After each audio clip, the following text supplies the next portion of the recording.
Епизода 69, моето име е Георги Допузов. Денес на огромна чест имам да го гостам Стефан Митров, основач, собственик, предприемач, мој колега од тренинг. Да.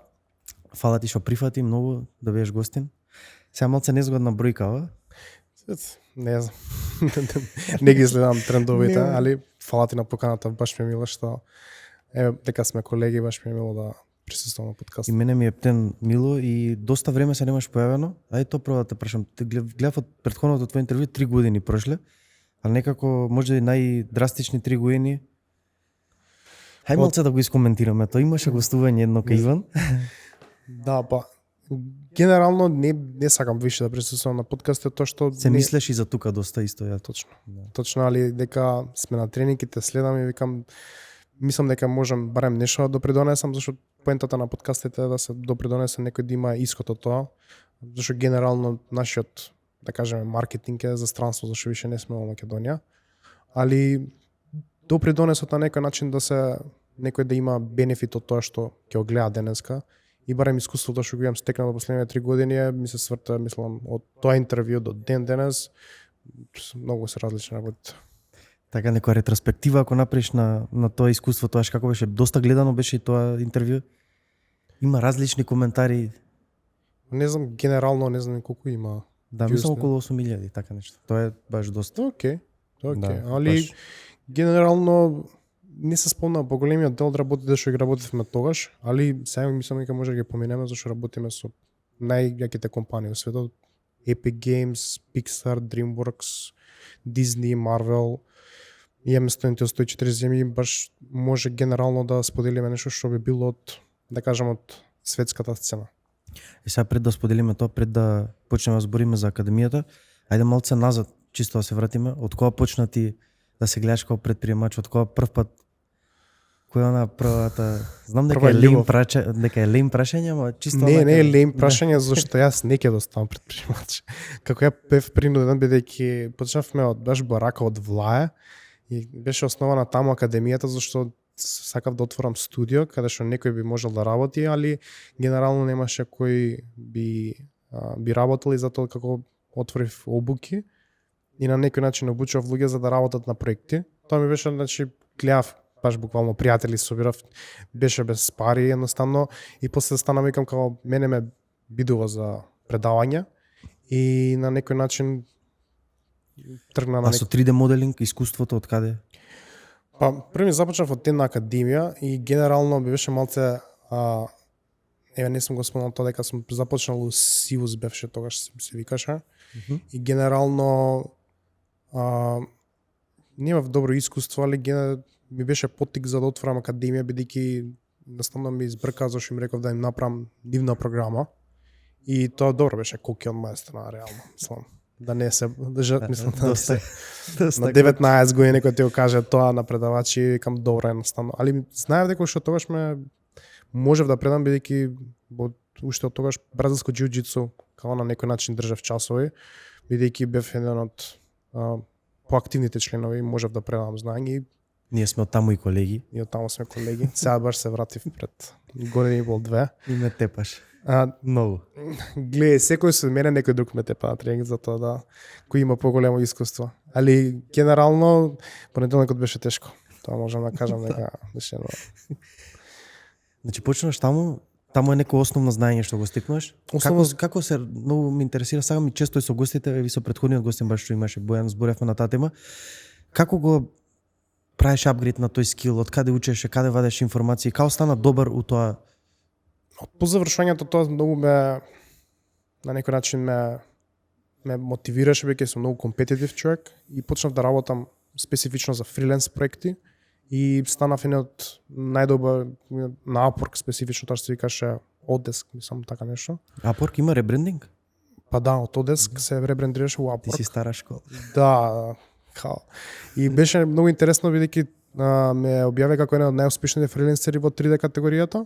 Имаше како билборди во Њујорк, ништо специфично, само слика од профилот.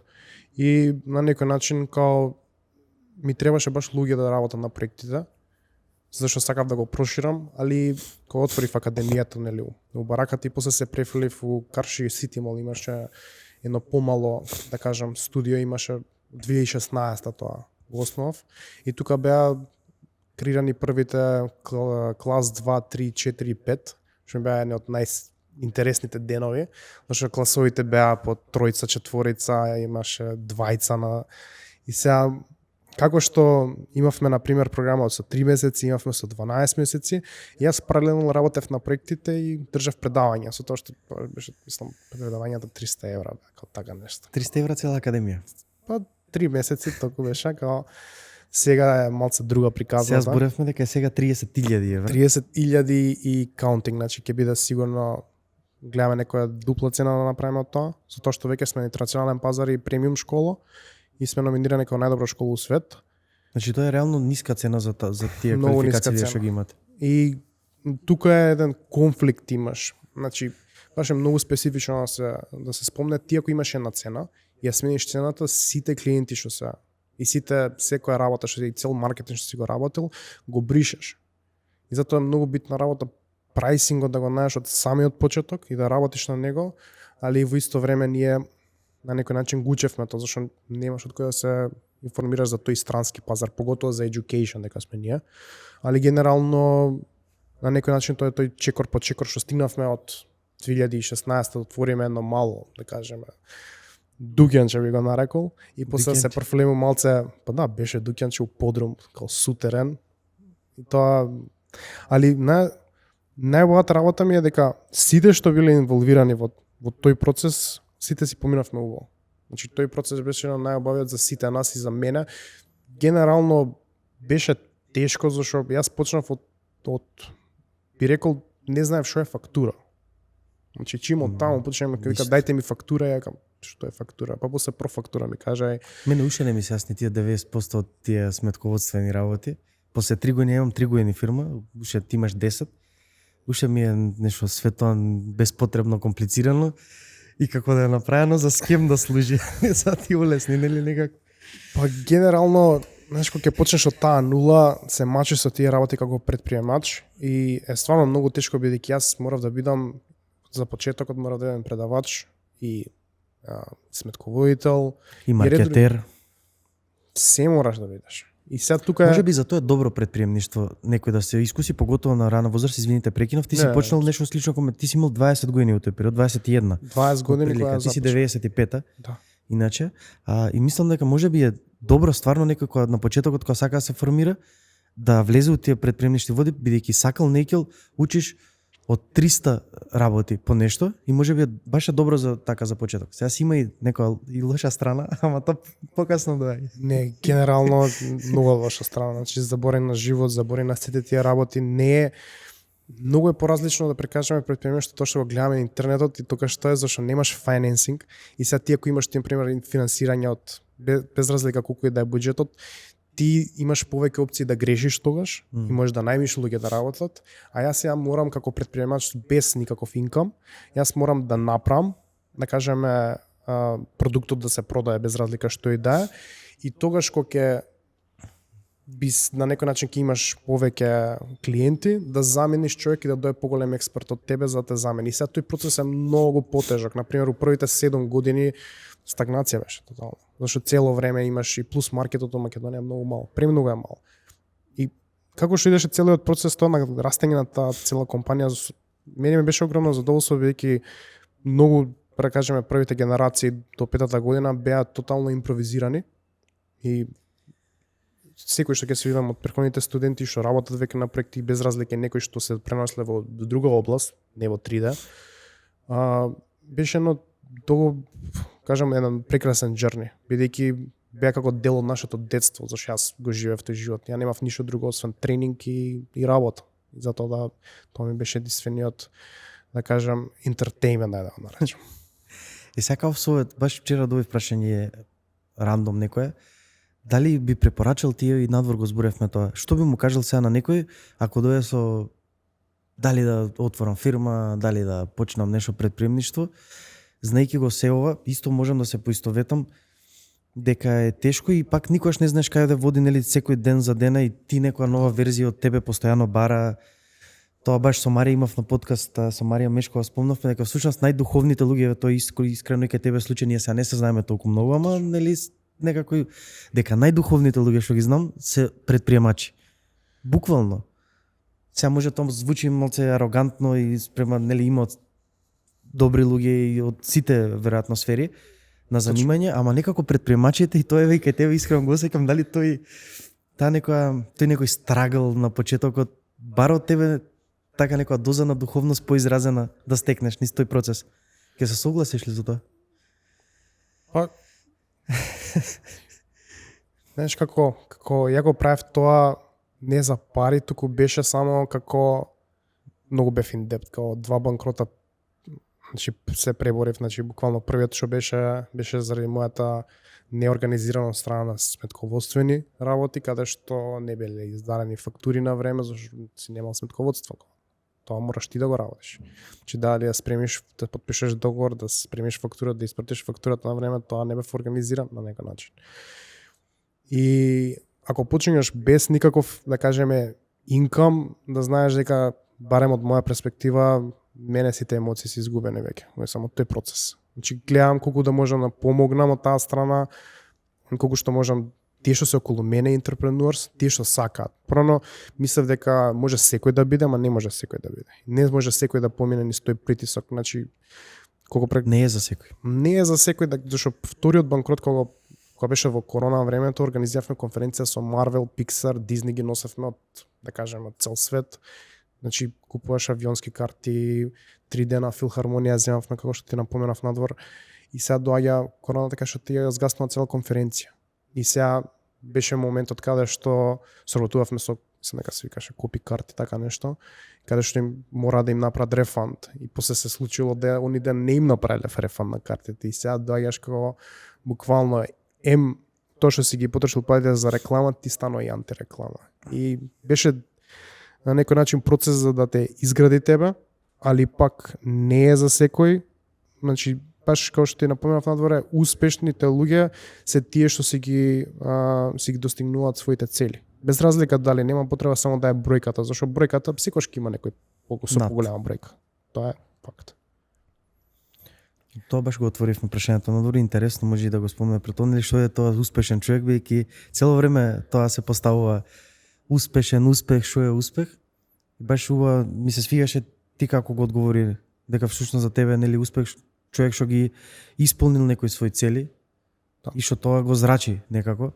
И исто интересно за тоа сега да те прашам за совет, ми рече дека не сакаш да даеш на некој, како правиш некако на некој ако веќе да влезе во тој круг да решиш да му кажеш нешто.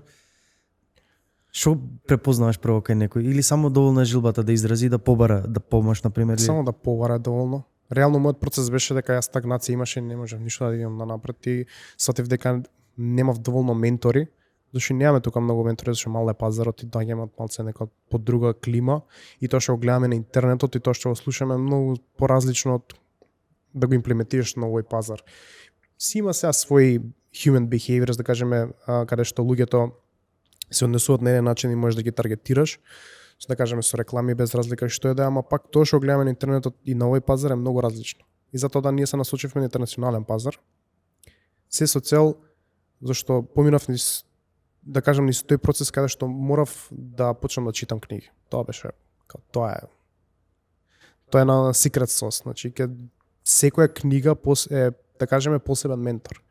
И сега зависи во која област имаш проблеми, значи таа литература ја взимаш и ја читаш. Зашто тоа е на некој начин, за жал може да почиташ 600 страни и само една страна ти годи. Може и само една реченица. Една реченица, тоа мислите си со Тони Робинсон, кога читам цела книга и си викам добро, као ајде.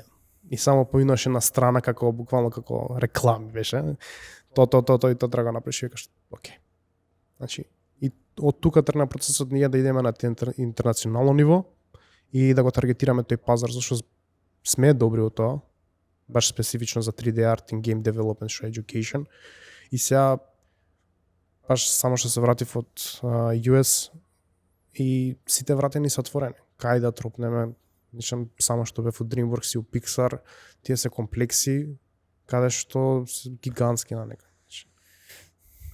И генерално ми е, за мене тоа е сега моментално успех, каде што можеме ние кај да било да тропнеме, да ни се отвори вратата. И тоа не се случува, да кажеме, преку ноќ. Сега сакам уште малце да те вратам тука на почетоците, нели можеби најголемата експанзија последниве 2 години, тоа ширење некако глобално, ама сакам на почетоците уште да ми кажеш некои работи што кои се соочуваш и како ги нели ги пребродуваше, бидејќи највеќе може ќе се поистовети публиката тој и доста млади веројатно си упатен у тоа, доста има некој претприемачки дух што кај нас почнува да се раздвижува, што е веројатно добро. Да. Пак не е нели за секој так меч со 2 острици. Ама како изгледаше тоа? Како изгледаше растот тебе, на пример? Кој е првиот некој успех кога свати дека ќе живееш од тоа, дека се насочуваш само спрема академијата, кога ги остави проектите? Уште малце наврати се на таа 2016. Па тогаш генерално Или да се сеќаш на травма. Да. Травма, да знаеш, како травма, нема ништо. Беше интересен процесот бидејќи се учиш, ама е тотално травма, бидејќи имаш безброј часови, стално кога ќе должиш нешто, тоа е најголема болка, бидејќи зависи од кој аспект се. На некој начин јас сакам секогаш да сум на нула и процесот како што беше растот во првите 3 години, не кажам беше одличен бидејќи правевме едукативни настани. Многу луѓе се ефектирани од тие настани, да кажеме во Македонија е обучено над 8.000 лица од ние еднодневни обуки. Не можеш ти да кажеш 8.000 пати здраво, а па не да обучиш 8.000 и да издаеш 8.000 сертификати.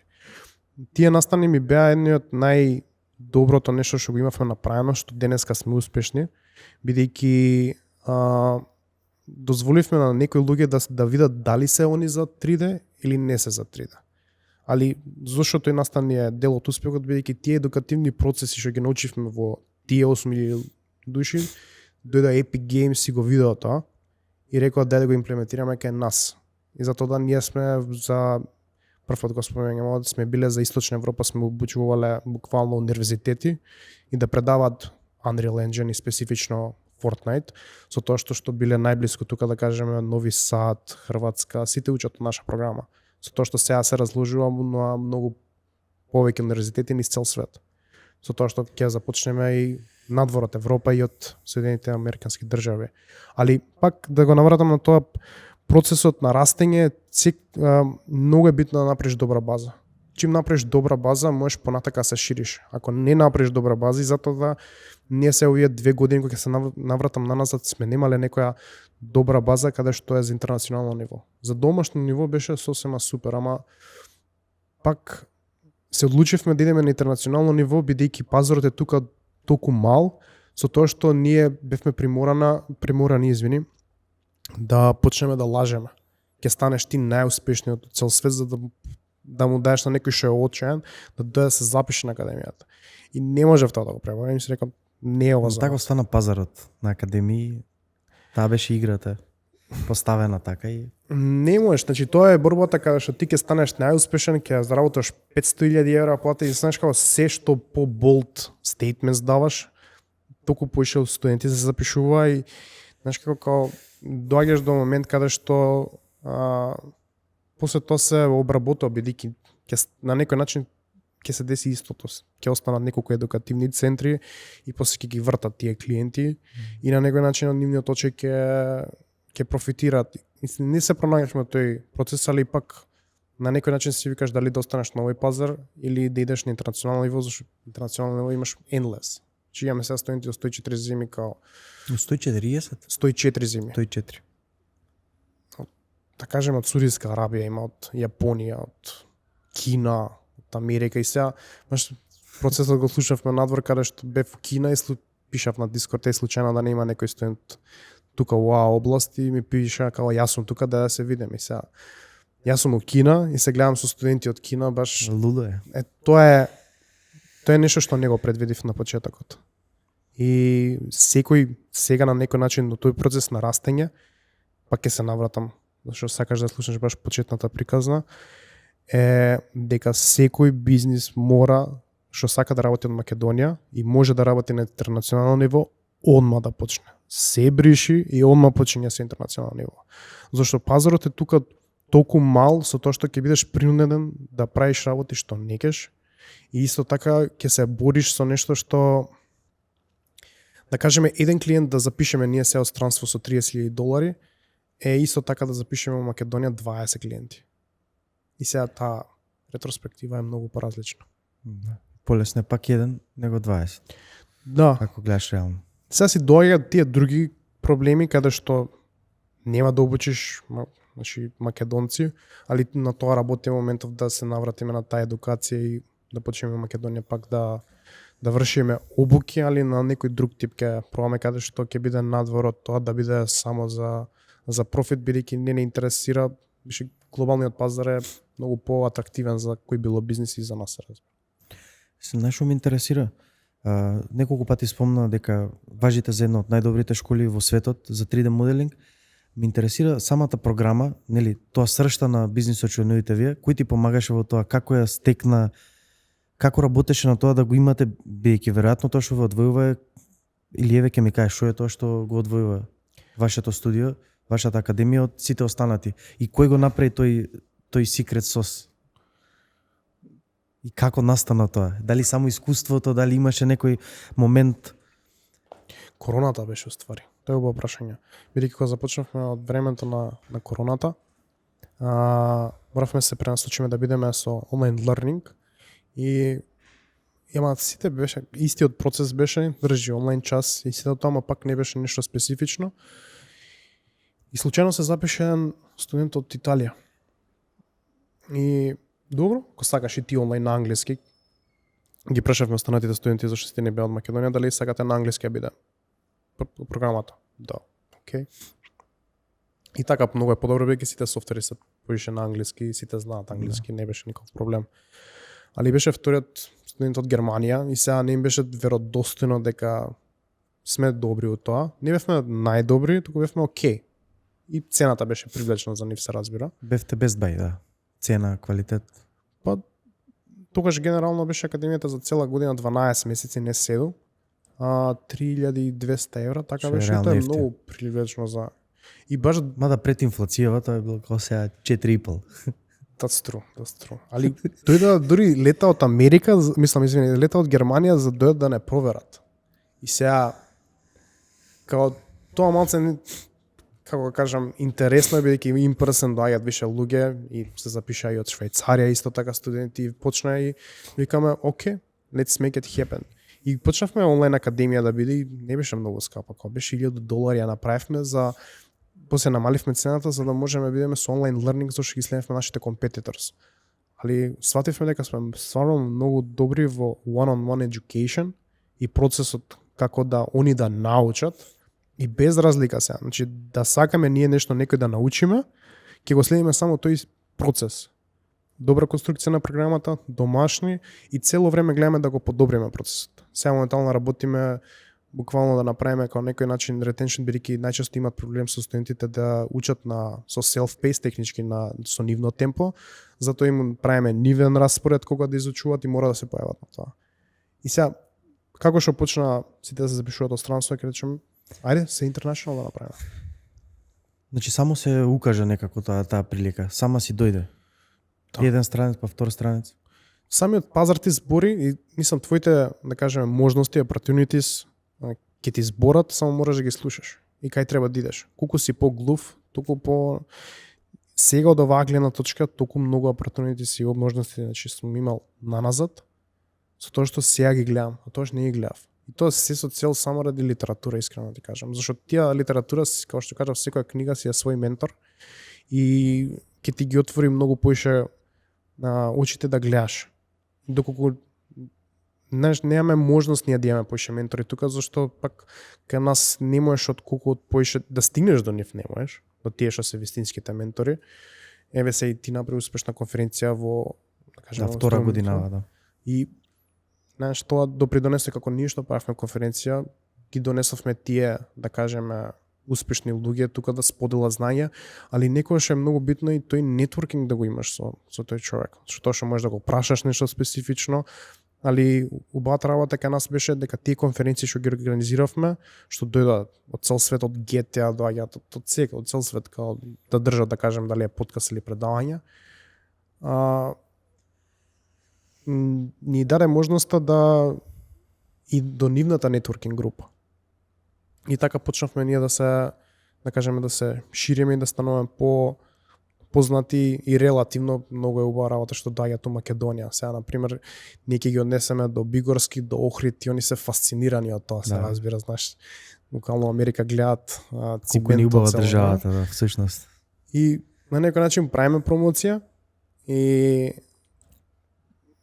тоа е нешто што е нешто така кажеме secret sauce, каде што од повеќе варијанти дознаваме што работи, а што не и продолжуваме. И сега многу не е полесно на нас да успееме да кажеме во кој бил бранш, бидејќи имаме поише буџет за повеќе грешки направиме, а на почеток ако немаш никаков буџет, ти не можеш да правиш грешки, не можеш да учиш.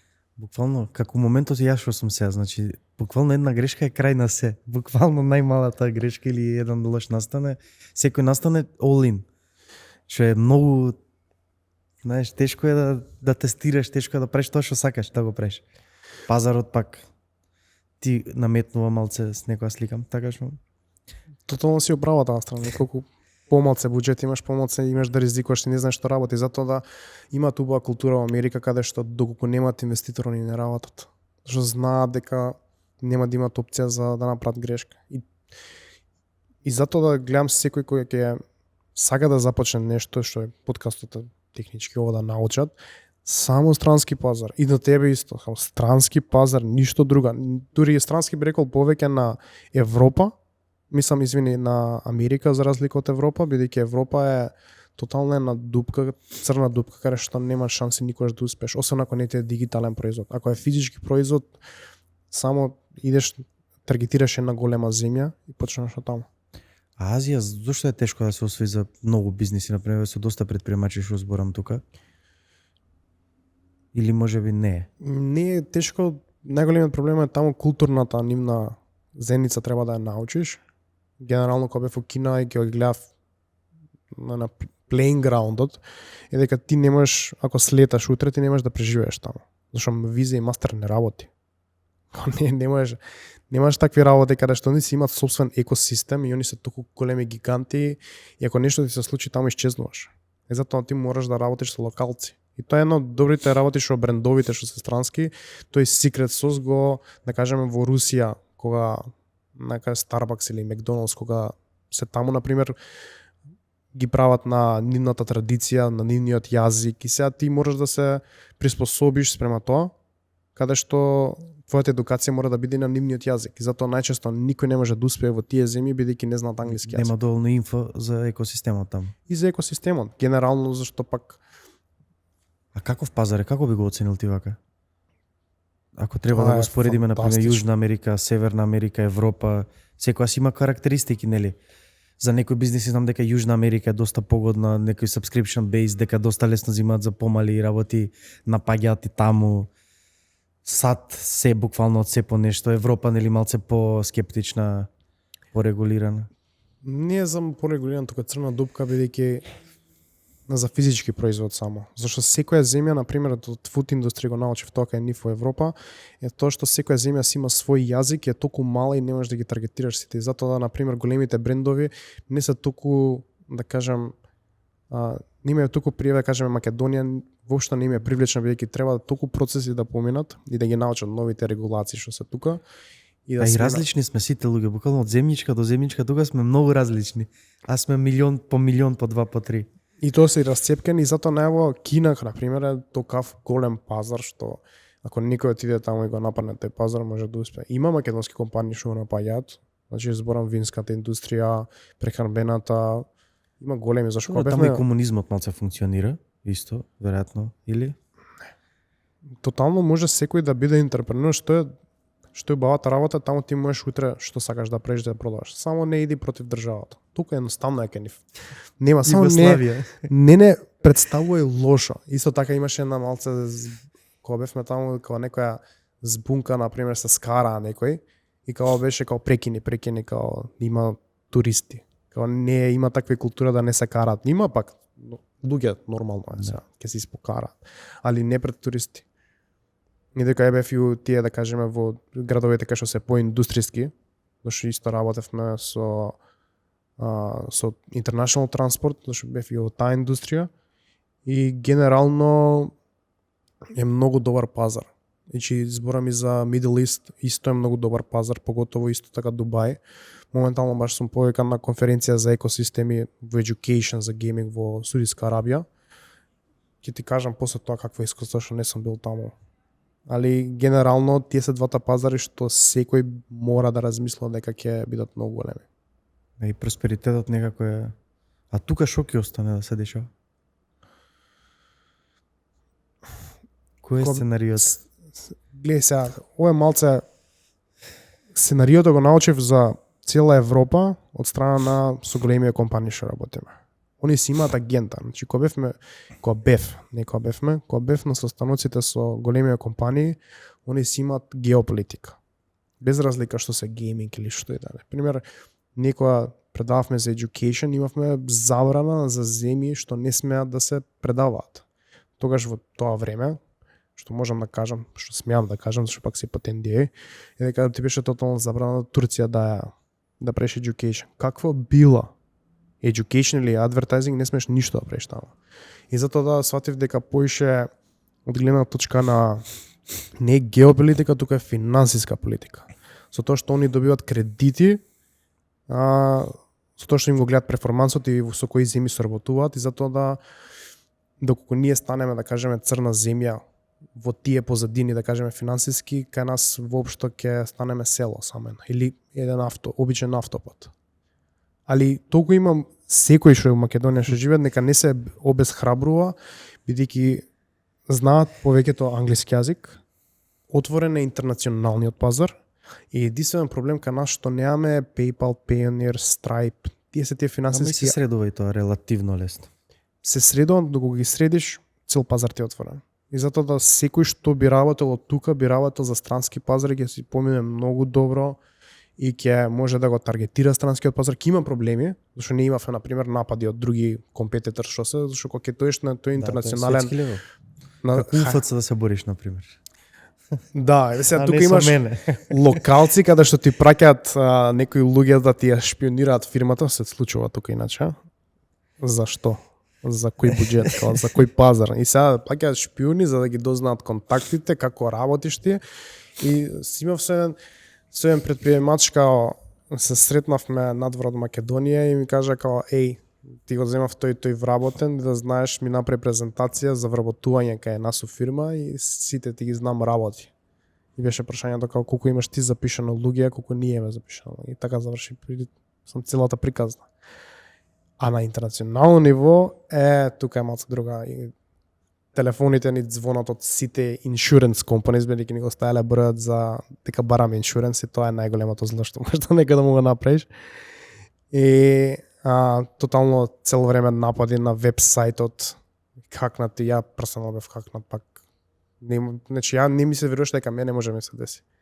Аз сум многу внимателен, не кликам на ништо. Буквално ако отворам мејл, само го гледам мејл без разлика од ако не е верифајнат во наш систем, џабе не е. И стигнав до тој степен. И тоа баш ми се случи кога бев во Лазарополес баш викам 3 дена ќе одморам. 3 дена ќе одморам. И само се случува тоа. И сопругата вика, зошто ми пишуваш ти на Дискорд? У 6 саат са бајле, си викам тоа. Тоа е тоа. Тоа е тоа и fucked up. Интересно. Кај да ја продолжиме сега приказна од тука? Ти имаш уште еден бизнес што се бавиш, што исто така многу интересен. Значи некоја диверзификација на бизнисите имаш. Од кај сега таа идеја? И што е тоа всушност? Имаш бизнес за тартуфи? Да. Македонски? Да, никој не знае. Ќе се вратиме после на школите, веројатно скокнав нешто, ама и ова е интересно многу, бидејќи е многу некако поврзани се. Како се поврзани? Генерално тартуфите беше специфично татко ми работи со барање на тартуфи. Со што? Тражење на тартуфи, така го викаат, тражење. Црно злато. Знаеш како интересна работа е баш, ќе ти објаснам после како функционира. Интересира и за тоа доста. Тоа го викаат Што е црно- магијата со нив толку? Црно злато го викаат. И сега кој се бави со тоа, со барање на црното злато, технички не си имаат собствени терени, зашто има и други луѓе што работат со тоа што бараат тартуфи и си имаат своји терени, не смеат да си влезат у својот терен. Тука Територија. има исто бифови такви работи. Тартуф бифс. Да, али единствена компанија за производство на тартуфи и за барање на тартуфи, зашто мислам дека минатата година скоро стигнавме, не стигнавме, али скоро стигнавме до пола тон да собереме тартуф свеж, што е превише. И имавме извезувано за странство, али генерално тоа ми беше чисто за моите родители да се пензионираат, да кажеме во тоа и да искочат од државна работа, што татко ми работеше државно и да кажам таму целта ми се исполни каде што он И напушти ги од постави државно. системите на тоа се? Да. Многу беше едноставно, што не е голем пазар и е сосема доволно за како само вработеност, за да кажеме да работат неколку луѓе, што Па за пола тон, бога ми, не е лошо брат тоа. па секој кило е? Колку ми рече? Колку е кило свано ми рече прошлиот пат 600 евра. па зависи цело време Зависи за кого, цената. за мене Да. попустимо. Да, ќе има ќе. Штета не ти донесе. гледа, тоа Да, ми е- забори да ми донесеш. И сега како се барат тартуфите? Мене ме интересирува сега онака curious прашање, на кој начин како се бара тоа со Процесот цел како почна од фирмата е, имавме куќе за тартуф дома. И што е посебно куќе? да, посебно зашто има лагото ромањол, али тоа е куќе како пудлица, обична куќе, али на тоа куќе мирисот е многу по јако, Изразен, да. интензивно и може да ги најде полесно тартуфите, али може да работи од 4 до 6 сати, али можеш да обучиш кое било сакаш куќе. А тие другите, например, лабрадоре може да работи од 8-12 часа. И тоа е чисто научив од процесот, бидејќи правевме турнеи на ловење на тартуф, али исполнени од најдобрите networking opportunities, зашто таму, например, кога организираме, например, поголеми тури, доаѓаат сите амбасади од Македонија. И да кажеме, доаѓаат 60-70 коли со црни таблици, и тоа на некој начин ми беше голем успех, бидејќи се запознам со сите амбасадори, сите амбасади и со тоа што не допридонесе исто така да стигнеме до Кина да го промовираме и тартуфите и М30 академијата, затоа стигнавме до Кина. Што така немаш лесно да стигнеш. Преку тартуфите. Да, и секогаш окей, али генерално не да кажам така се бараат, се идеш со кучиња на планина и се тренирани од беше од малечки и така почна процесот. И он 3-4 години работеше буквално без фирма. И им кажав као дај фирма да се отвори, као ќе си ги имаме сите лиценци, сега ги имаме сите баш буквално и за прехранбено и за све. И тоа е многу интересна работа. Цела индустрија мене Добар ми го... бизнис. Знаеш како да лансираш физички производ. Да. Не го правам тоа.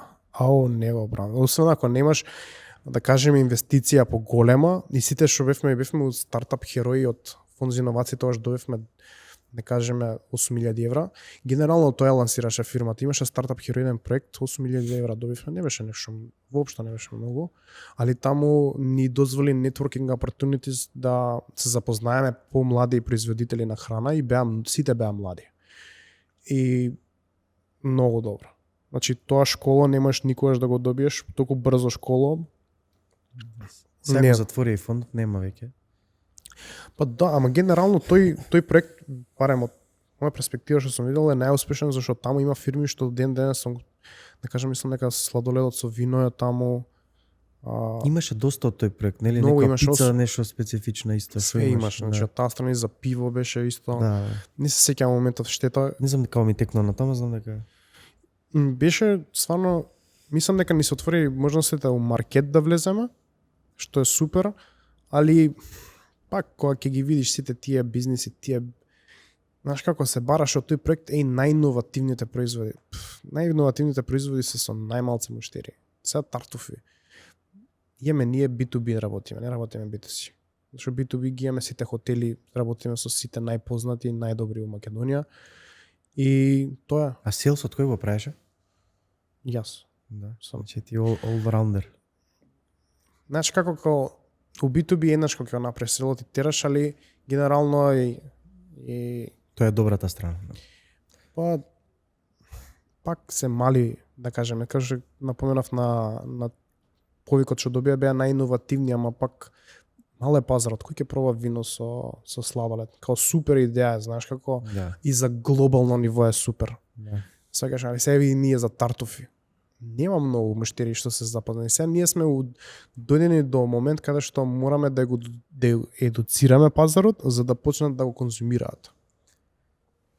И е тоа исто така едно нешто што го научив од тој процес. И сега за тартуфите, што е магијата со нив? Кај нас какви има обично црни и бели, така, во свет. Кај нас ти конкретно вие какви имате или од двете?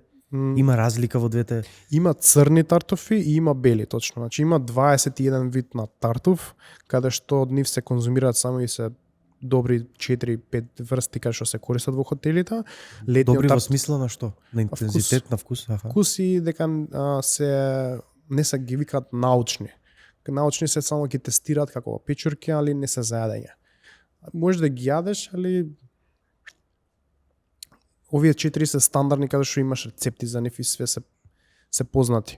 И сега летниот е најевтин тартуф, зимскиот е поскап зашто е поредок и технички има зимски бел, не е бел, тој пак се класифицира како црна, сите го продаваат како бел тартуф и тоа е скемот тука. Да. Тука е скемот. А уствари белиот тука тартуф е скемот. Значи у Македонија кој има на годишно ниво максимум 10 кила. У целата држава. Зашто е многу специфично да порасне. Затоа да најпогодни за бел тартуф, вистински бел тартуф се Хрватска, Италија и Франција. Никоја друга земја. Значи кај нас суштина вие не го имате тоа. Го нема. Значи има до 10 кила на годишна база низ целата држава од прилика од тоа што е најдено, кажеме, минимални. А подобар важи за подобар? Колку е поредок, тука е поскап. Со диамант. Пак највкусниот е летниот. Од тие сите тартофи што ги имам пробано се летниот е највкусен, али пак тие процеси исто беше за мене лесно бидејќи претходно работев со 3D печатање и работевме со наш бренд за филамент, со тоа што организиравме интернационален, да кажеме, транспорт и сега на пример во како се врзат со тартуфите, со тоа што можам да организирам интернационален транспорт. Да набавам контингер, како да стигне пратката, како да направиш собир, како да дојде до значи се од еден бизнис во друг бизнис. Да. Па тој не го спомнавме дека имаш во склоп на академијата дека имаш и стор. Тоа дека не го работиш, ми каже. Не. Тоа технички не наш M3D стор. Студент и еден соработник го превзема, да кажеме, тој маркет, што беше 3D Solutions и Future Innovation. И има и други што се брендови супер, али генерално тој пазар е толку беше мал со тоа што почнавме да се, како би кажал, да се колеме, бидејќи доаѓаат големи брендови како, да кажеме, Анходж, Нептун и почнаа да продаваат и у тој момент сватив после среќа за литературата као да ќе водам биткава и ќе тепам. Сигурно ќе тепам, зашто продававме, да кажеме, имавме 3 тона материјал е баш буквално го цела оваа просторија да се собереш и да нарачаш, дека имаме продаено 1000 3D печатачи, никој тоа го нема направено. Имаме буквално исто тоа е поврзано со education, бидејќи дониравме у сите скоро сите средни школи во Скопје сигурно 3D печатачи и така, да кажеме, се врзани сите работи. Пробавме на секаде да бидеме и не е убаво да си на секаде, знаеш, значи немаш да го направиш. Се уништивме, цел тим е на секаде и тимот е тоа што ја прави фирмата. И затоа рековме, се гасиме, тартуфите си го имаат, тој пазар што си го имаат, таму е се успеано, си имаме сопствено производство сега, отворено пред неколку месеци, што е достојно за пазарот и само тераме со едукацијата. Така, значи тартуфите сами од себе си тераат на некој начин. Да, со тоа што нема никаков, да кажеме, таму маркетинг и се тоа, зашто таму беше целта да се самовработат, да кажеме, моите родители. Специфично татко ми го направи тоа, напушти, возеше ЈСП автобус и супер, значи он направи место за некој друг да се работи во државна компанија и он сега се работи, да кажеме, за себе. Не е лесно да си, мислам, реално, не е лесно да си уплани, не е бараш тартуфи, мислам, не е мечки, волци. да те нападне осило со... Тартуфите на колку метра растат? Тоа од преска ми текна да те прашам, не знам зашо може глупо прашам. Кажеш да го превземеш бизнисот? Не. Па ги копаш на не знам на метро на две. На... Куќето ги наоѓа, Оно ги раскопува и ако не го најдеш те гледа глупо као еве го пред тебе, уствари ти не можеш да го прибедеш дека е као од земја и го зима куќето во уста и ти го дава у рака. До таму се истренирани кучињата. А иначе се од да кажеме од 10 сантима па значи тоа е скоро на површина, не копаш ти дупки. Да. Па има и копаш некош до 45 сантима. Колку е подлабоко, тука е поголем тартуфот. Али тартуфот секојаш расте на врвот на коренот од дрвото. Значи, ако нема дрво или грмушки од страна, немаш тартуфи, да знаеш. Немаш како на да врвот кажеш... на коренот расте. Да. На врвот на коренот. Значи, затоа на некој начин тоа е, да кажеме, хранлива вредност на дрвото, што е како екосистем, али генерално, ако немаш, да кажеме, дрво или грмушка, што е специфично, немаш да најдеш тартуф. Немаш така да отидеш на ливада или немаш, например, може овој рид да ти дава тартуф, друг да не ти дава тартуф. Само тоа што го знам сега, јас сум бил на терен, ама не сум експерт. А кои се бенефити например од конзумирање тартуф? Има како што се продава? Па свешен е во секојаш, зашто ги обновува клетките и затоа е толку скап, бидејќи се го купуваат луѓе за да кажеме за обновување на клетките кај што некој користи за хемотерапија. Мислам, не помага на сите, секоја храна е различна, знаеш, тебе ти годи, не ти годи, и сега не е дека треба некој ако има хемотерапија да ги конзумира, не го зборам тоа, али генерално сме имали муштери заради таа причина што го купувале. Али генерално е само ресторани. И генерално е луксус. It's a luxury. На некој начин многу е редок да се најде, многу тешко да се најде. И сега ти дека го најдеш, летниот затоа е најубав секогаш, бидејќи е убав на вкус, се поголеми и затоа да кога соработуваме со нашите клиенти што се B2B од сите хотели, секогаш им ги даваме правилните тартуфи, со тоа што се чисти и не продаваме тартуф да кажеме овој бел тартуф, усвари само на лик е бел, ама не е бел. Не го користите скемот? Го научивме, ги обучивме нашите клиенти дека тоа е скем. Само викате и вие немате бел тартуф. Немој да те скемнам, те молам. Не, ама знаеш како идеш ти викаш имаме ние бел тартуф, сега нарачуваме 2 кила. Кај 2 кила, како сега викам. Од моето знаење сега знаеш не сум ја у таа дејност, сега може некој поголем експерт од мене и кога ќе отидам да ги видам, мислам специфично не го праќам татко ми дека многу е вистинит и кога ќе бидеш вистинит у бизнис, знаеш како ќе изгубиш муштерија. Затоа да мораш на специфичен начин и затоа да секогаш сум јас да кажеме од страна на селс да чисто да помогнам, али тоа ми е хоби во моментов, бидејќи работиме од дома и сме онлайн и сум цел ден дома. Сега едно прашање, преска спомна тимот, колку сте биле растрчани и слично. Што е тоа највише што ти помогна за формирање тим? Моментално со колкав тим работи, што научи највеќе за тим? Тоа нешто што вака и лично ме занима, јас моментално можеби у таа некоја фаза сум. Мораш да се грижиш за тимот и секогаш кога има специфично за секој вработен. Мораш да, ако некој, зашто немаме голем талент пул во Македонија, и можеш многу поише да се грижиш за разлика од америчкиот пазар или европскиот, ама специфично за америчкиот што го гледаме, тоа некој да отпуштиш утре, тоа не е возможно.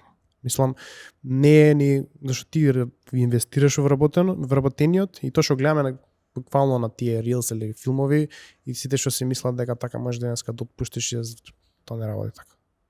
И сега, најбитно нешто од се од вработене, кога мораш да му дозволиш да направи грешка. Зашо? Чим ја направи грешката, мора да научи од грешката. И ако он не ќе да научи од грешката, тогаш е процесот кај што не треба да ти биде дел од тимот. Али мора да направат значи многу грешки за да се научи тој процес. И сега баш имавме коментарот еден вработен као зошто ми дозволуваш туку да грешам и не ми се љутиш за разлика од некој друг? Зошто ти учиш, тој не. И тоа е само разликата. Нема специфично дека он е поглуп или нема врска тоа. Само битно е да он да ја сака работата и секогаш да се бориш за подобра плата. И ако ние работиме во за тимот? Да. Зашто ако нема добра плата, нема стимулација. Као нема да сака, нема ќе сака на пример да си купи пример стан, куќа или да си живее од тоа да е среќен од тоа. или средња, без разлика. И затоа порано бевме многу поише вработени и Колку сте се вработени? се сме 9. Бевме порано многу поише, не знам, 16 бевме. И сватив дека тотално деорганизација и тотално буџетот на платата беше помал и едноставно сватив као cut in half и целата плата што остана половина ги дававме на тие луѓе. И на некој начин поефикасно беше.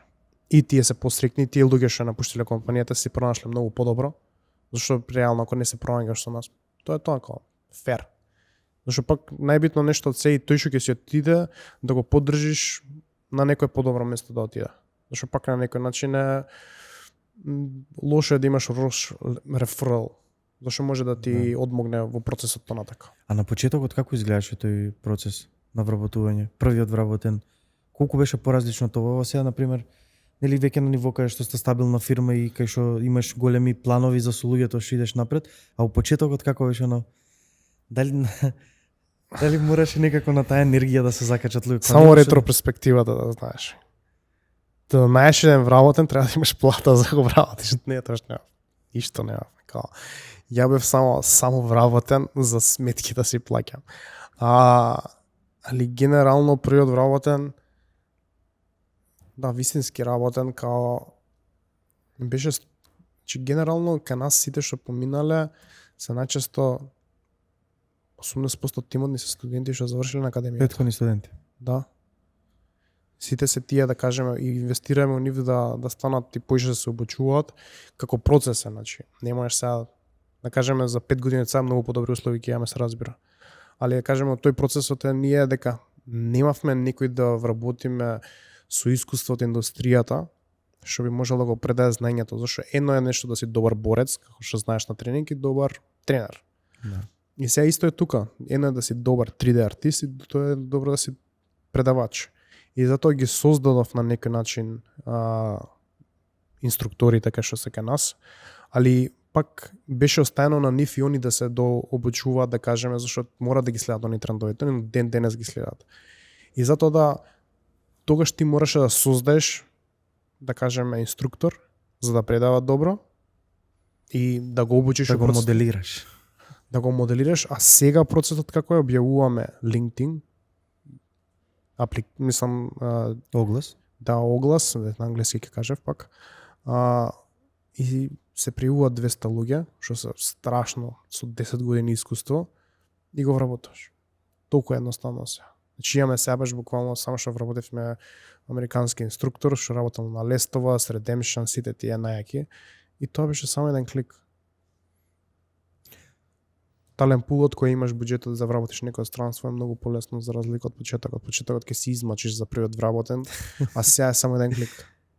Али процесот уназад е траума. За секој е траума. Затоа најмалце го опфатив. Бевме поише на поубави работи, периодов така некако ги терам епизодите поише на попозитивни и мислам дека интересни работи опфативме. Што сакав сега да те прашам, не сакав да те прекинам. Во претходното твое интервју имаше спомнато дека исто така некоја амбиција цел ти е гейминг студио, гейм студио да се направи, како и да се точно како е називот за тоа студио. Гейм студио, нешто од типот на овие гиганти што ги спомнав, нели Epic Games слично, тоа се нели гейм студио. Да. Ти се смени планот на тоа поле? Веројатно ти се смени бидејќи ми рече дека си 100% во education, или тоа си остана негде нешто за натака да се посматра таа идеја, да се пуштивме сега. Дали ја замрзна? Не е замрзна, пуштавме муавет пак да пробаме на таа.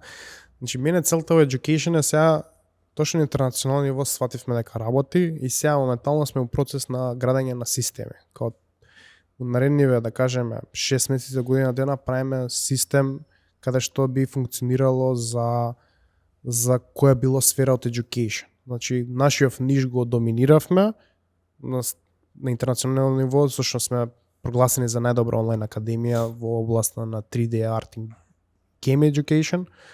И така во US исто како најдобра школа, али сега има можност да идеме и во други области. Да кажеме 3D во сите, зашто има и во architecture, има и концепт арт, има и други работи што би Кои алатки се изучуваат, брат?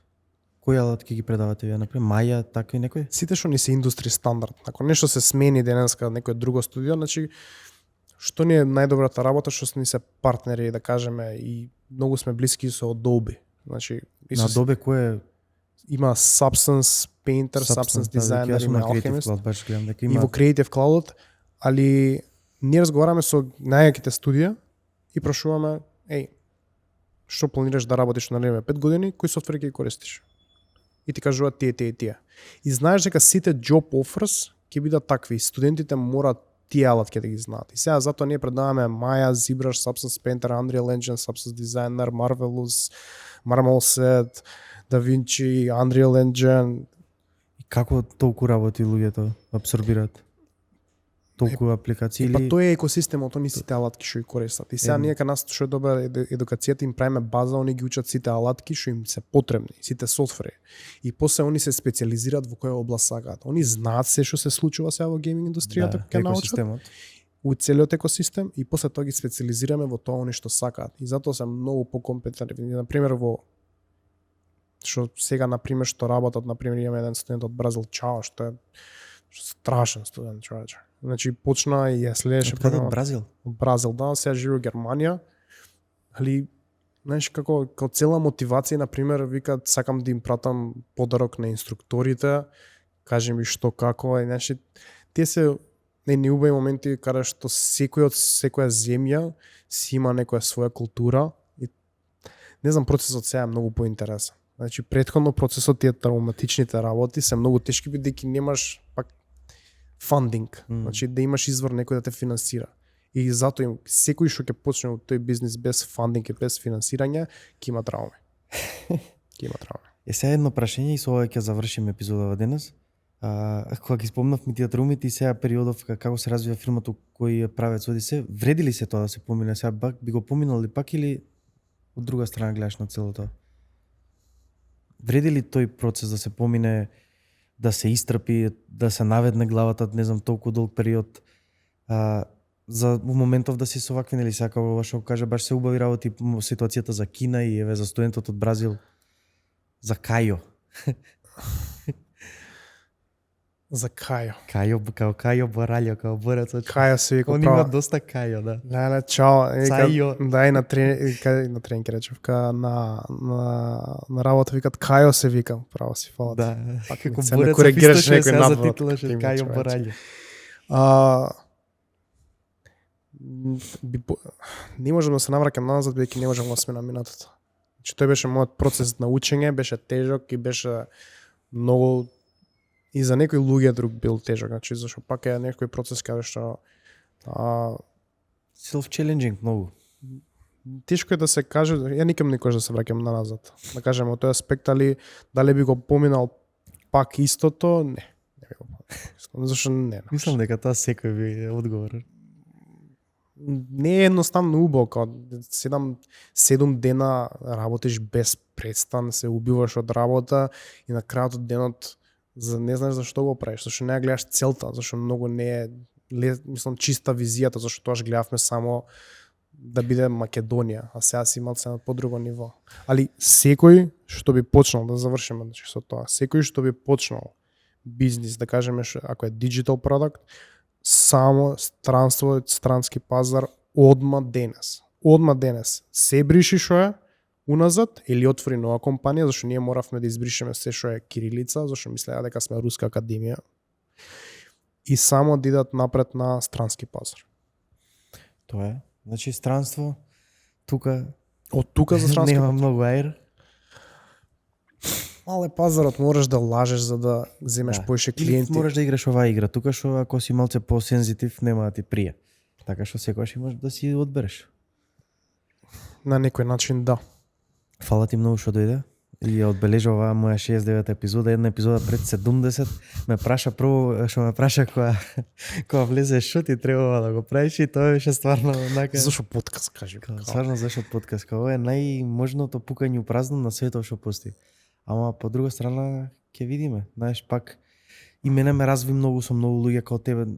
Знаеш, ти си денес 69-ти човек со кој сум зборел во последните 2,5 години, Знаеш, тоа е добар просек за општо луѓе, веројатно што имаат запознаено 70 луѓе, што со нив имаат зборено по 70 минути.